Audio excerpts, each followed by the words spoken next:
Alors le but de cette marche blanche, c'est pour rendre hommage à tous les anges qui ont été victimes de harcèlement scolaire. Pour dire non au harcèlement, plus jamais ça.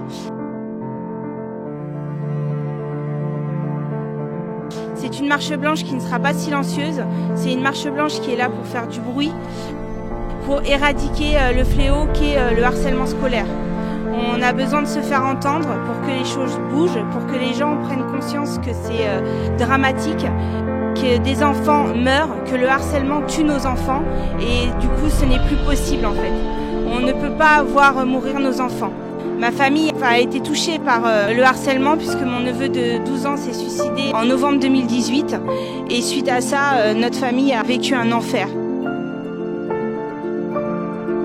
Mon neveu de 12 ans s'est suicidé parce que les élèves ne l'aimaient pas.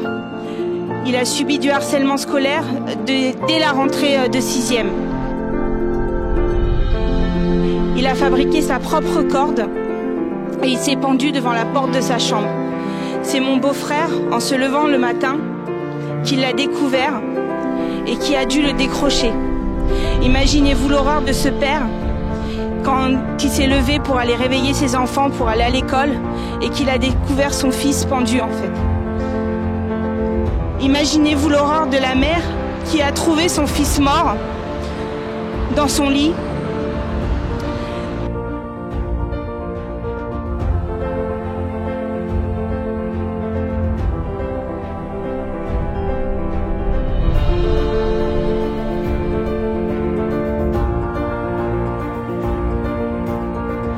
Ma sœur me disait, le jour de l'enterrement, comment on fait pour enterrer son enfant?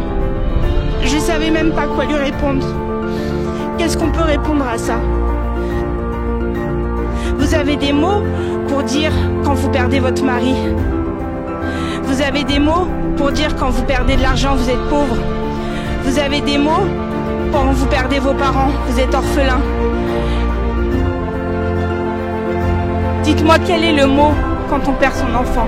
Il n'y en a pas. Il n'y en a pas.